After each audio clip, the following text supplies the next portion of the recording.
مومن جو ہوتا ہے نا، مومن، اس کا خمیر ہی محبت سے بنایا گیا ہے۔ مشکات میں حدیث ہے، نبی پاک علیہ السلام نے فرمایا قال المؤمن معلف، فرمایا یہ جو مومن ہوتا ہے نا، یہ محبت والا ہوتا ہے۔ اور حضور فرمانے لگے اس بندے میں کوئی خیر ہی نہیں، اس میں کوئی بھلائی ہی نہیں جو نہ محبت کرے اور نہ اس سے محبت کی جائے۔ مومن محبت والا ہوتا ہے، الفت والا ہوتا ہے، پیار والا ہوتا ہے، پریم والا ہوتا ہے۔ وہ بندے میں بھلائی نہیں جو نہ پیار کرے اور نہ کوئی اس سے پیار کیا جائے۔ محبت کا فروغ حسن ہے دین کا۔ آپ دیکھیں نا، نبی پاک صلی اللہ علیہ وسلم نے صحابہ کے بارے میں فرمایا کہ میرے صحابہ سے اس لیے محبت کرو کہ یہ میرے صحابہ ہیں۔ اہل بیت نبوت کا معاملہ آیا تو نبی پاک صلی اللہ تعالیٰ علیہ وسلم نے اپنے اہل بیت نبوت کو چادر کے نیچے چھپا کے اور پھر ہاتھ اٹھا کے کہا، اے اللہ، یہ میرے اہل بیت ہیں، میں ان سے محبت کرتا ہوں، تو بھی ان سے محبت فرمانا۔ آپ ذرا غور کریں کہ یہ محبت کہاں کہاں پہنچتی ہے، اللہ سے، اللہ کے رسول سے، حضور کے صحابہ سے، بات اہل بیت تک آئی تو کہا، ہے اللہ میں ان سے محبت کرتا ہوں، تو بھی ان سے محبت فرما، اور میرے مالک جو ان سے محبت کرے تو ان سب سے بھی محبت فرما۔ فروغ محبت، اشاعت محبت، تبلیغ محبت بڑا ضروری کام ہے۔ لیکن ایک تو یہ تھی کہ دین کے معاملے میں محبتیں جو شرعی محبتیں کہلاتی ہیں، اور ایک ہیں ہماری طبعی محبتیں۔ حضور صلی اللہ علیہ وسلم نے ہمیں حکم دیا ہے، فرمایا اپنی بیوی سے بغض نہ رکھنا۔ اس کا معنی یہ ہوا کہ کچھ لوگ ایسے ہیں جو بیوی کا بغض بھی پال لیتے ہیں۔ مقابلہ ہو رہا ہوتا ہے میاں بیوی کا، بحث ہو رہی ہوتی ہے، ایک دوسرے کے خلاف دلائل جمع ہو رہے ہوتے ہیں، ایک جنگ مچی ہوتی ہے۔ فرمایا اس سے بغض نہ رکھنا۔ کوئی عادت نہ پسند ہو تو وہ عادت دیکھ لینا جو تمہیں پسند ہے، عداوت نہ پیدا کرنا۔ ہاں، دین اظہار بیزاری کا حکم دیتا ہے، پر ان کے ساتھ جو رب رسول کے دشمن ہیں۔ باقی فروغ محبت میں اپنا کردار ادا کرو۔ دیکھیں نا، حضور صلی اللہ علیہ وسلم نے فرمایا جس نے محبت کے ساتھ ماں باپ کا چہرہ دیکھا، اللہ اسے کامل حج کا ثواب عطا کرے گا۔ لیکن حدیث میں جو حضور نے شرط لگائی، اس شرط کا خیال رکھنا ہے۔ کس طرح چہرہ دیکھنا ہے؟ فرمایا ماں باپ کا چہرہ دیکھو کس طرح۔ اچھا، یہ حدیث بتاتی ہے کہ کچھ لوگ ایسے ہیں جو چہرہ دیکھتے ہیں پر محبت سے نہیں دیکھتے۔ ابا جی کی کچھ باتیں کڑوی بھی لگتی ہیں نا، تو کئی دفعہ کچھ بچے چہرہ دیکھتے ہیں پر محبت سے نہیں دیکھتے، تو حضور نے فرمایا تو محبت سے چہرہ دیکھ، تیرے رسول کا وعدہ ہے رب مقبول حج کا ثواب دے گا۔ صحابی عرض کرنے لگے، یا رسول اللہ صلی اللہ علیہ وسلم اگر میں 2 دفعہ دیکھوں؟ تو حضور نے فرمایا 2 حج کا ثواب۔ اس نے کہا حضور میں دن میں 3 دفعہ دیکھوں؟ تو فرمایا 3 حج کا ثواب۔ اس نے چوتھی بار کی بات کی تو حضرت ابو ہریرہ فرماتے ہیں حضور نے فرمایا تو جو پوچھتا رہے گا اور میں بتاتا رہوں گا تو بات ختم نہ کریں۔ حضور حکم کریں، فرمایا تو 100 دفعہ دیکھ، اللہ 100 حج کا ثواب عطا کرے۔ بات کو ختم کرتے ہیں۔ تو جتنی دفعہ دیکھ اللہ تجھے اتنے حج کا۔ شرط یہ ہے کہ ذرا پیار سے دیکھ، ذرا محبت سے دیکھ۔ نفسیات کا ڈاکٹر بوڑھوں کو نیند کی دوائی کیوں دیتا ہے؟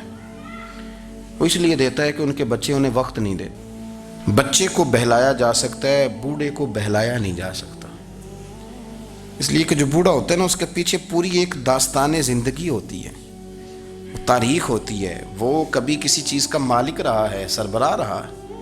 اولڈ ہاؤس پاکستان میں تیزی سے اس لیے بن رہے ہیں کہ بچوں کی جو خاص الفت تھی نا ماں باپ سے، وہ رہی نہیں۔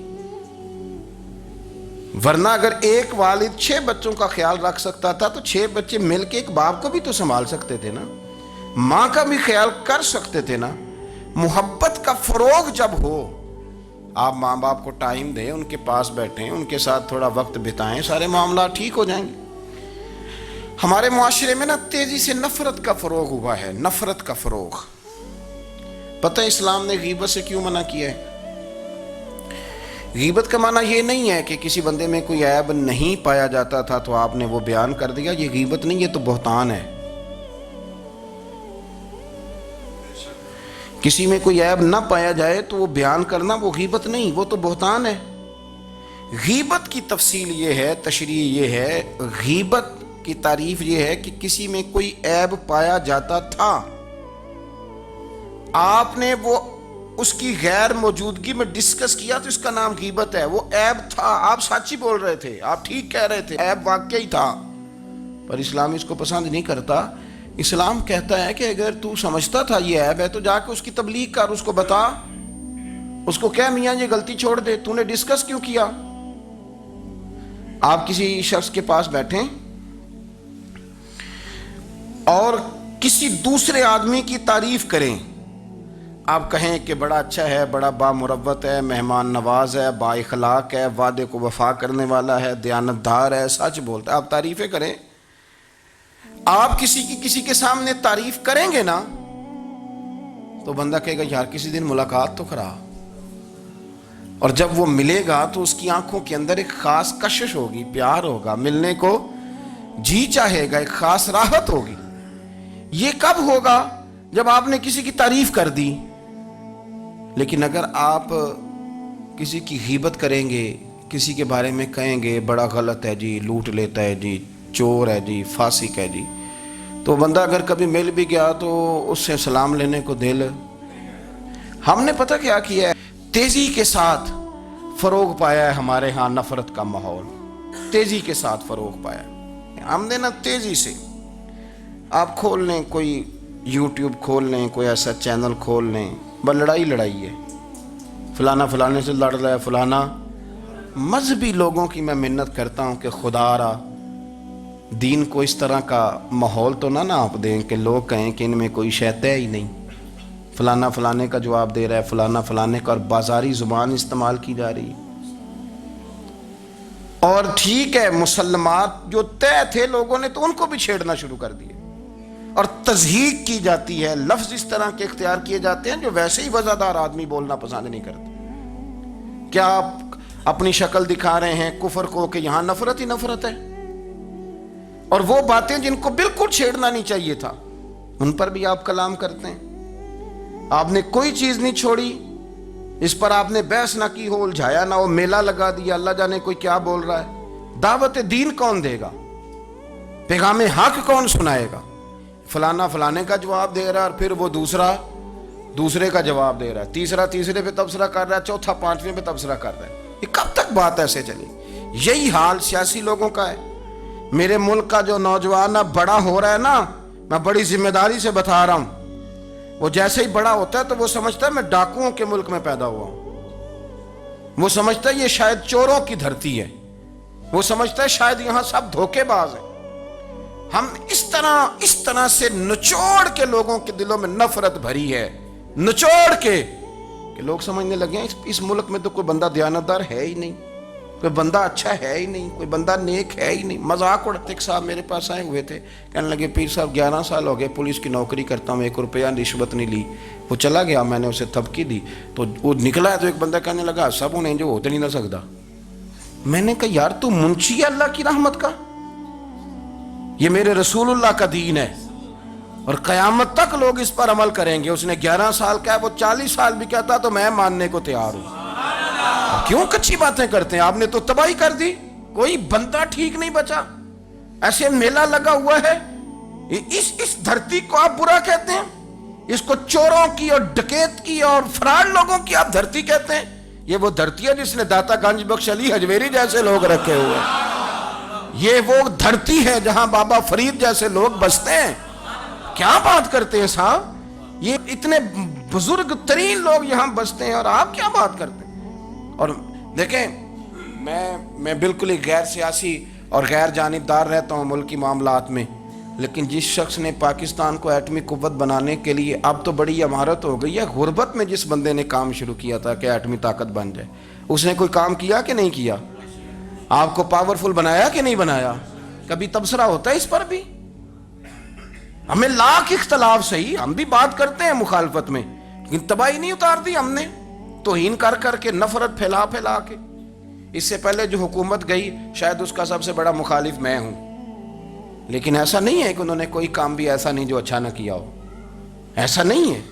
میں ملک بھر میں سفر کرتا رہتا ہوں، میں دیکھتا ہوں بہت ساری جگہیں ایسی ہیں، بہت سارے دیہات ایسے ہیں جس میں بڑے بڑے شاندار روڈ بنائے گئے، کام کیا گیا، ان کی 99 خامیاں اپنی جگہ پر، خوبی کا بھی تو ذکر کریں۔ یہی حال اس گورنمنٹ کا ہو رہا ہے، لاٹھ لے کے لوگ ہیں، یہ بھی گندا وہ بھی گندا۔ آپ کس طرح کی بات کر رہے ہیں؟ آپ نے تو ملک کو یہ نام دے دیا ہے کہ یہاں کوئی اچھا انسان بستا ہی نہیں، مولوی ہیں تو سارے برے ہیں، پیر ہیں تو سارے برے ہیں۔ کیا بات کرتے ہیں صاحب؟ یہ میرے رسول اللہ کی قوم ہے، یہ نبی پاک کی امت ہے، اور حضور نے فرمایا میری امت کبھی گمراہی پر جمع نہیں ہوگی۔ یہ نہیں ہو سکتا سارے لوگ ہی غلط ہو جائیں، لیکن ہم نے تباہی اتار دی۔ جس کے ہاتھ میں سپیکر آتا ہے وہ سب کی پگڑیاں اچھالنا ضروری سمجھتا ہے، جس کے ہاتھ میں قلم آتا ہے وہ کہتا ہے چونکہ میں لکھ رہا ہوں تو میں اکیلا ٹھیک ہوں، باقی سارے غلط ہیں۔ محبت کو فروغ دیں، پیار کریں، اخوت کا رنگ دیکھیں۔ حاتم طائی کی بیٹی مجرم بن کے آئی تھی، مجرم بن کے کلمہ نہیں پڑھتی تھی، اور اس کو سامنے کھڑے کر کے میرے نبی پاک نے فرمایا تیرا باپ کلمہ نہیں پڑھتا تھا پر اس میں عادتیں اچھی پائی جاتی تھیں، اس کی صفات ٹھیک تھیں۔ یعنی حضور تعریف کر رہے ہیں، نبی پاک تعریف، اور ہماری زبان گونگ ہو جاتی ہے تعریف کی دفعہ۔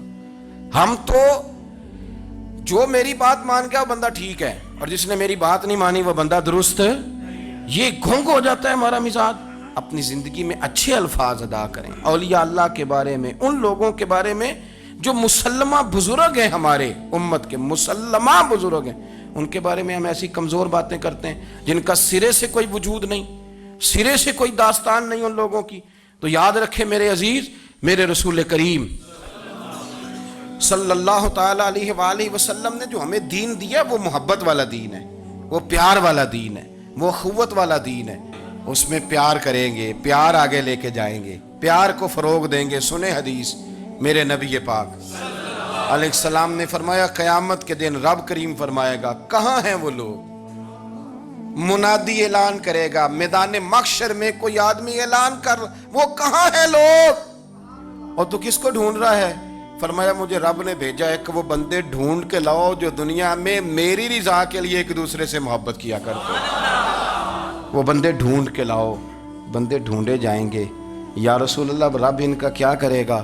تو نبی کریم صلی اللہ علیہ وسلم فرمانے لگے رب فرمائے گا تم دنیا میں میری رضا کے لیے ایک دوسرے سے پیار کرتے تھے، آج میرے عرش کے سائے کے علاوہ سایہ کوئی نہیں، آج میں تمہیں اپنے عرش کے سائے میں جگہ عطا کروں گا۔ میری رضا کے لیے پیار کیا تم نے، میری رضا کے لیے محبت۔ خدا را تھوڑا تھوڑا لوگوں سے پیار شروع کریں۔ آپ یقین کریں وہ پولیس والے سے آپ کہیں نا کہ تو اپنا رویہ ٹھیک کر، تو کہتے تو انہیں پتہ نہیں بندے کس طرح ساڑھنا سلوک کرتے ہیں۔ وہ بھی مطمئن ہے، وہ کہتا ہے اگر میں گالی گلوچ کر رہا ہوں تو میں ٹھیک کر رہا ہوں۔ وہ کہتا ہے یہ لوگ لائے کیس ہیں۔ آپ دیکھ لیں، آپ سمجھ لیں چیزوں کو۔ میں نے ڈاکٹر صاحب سے کہا کہ تھوڑی سی آپ لوگوں سے شفقت کریں، غریب لوگ آتے ہیں تو کہتے ہیں مفت دوائی دیں تو یہ بیچ دیتے ہیں جا کے۔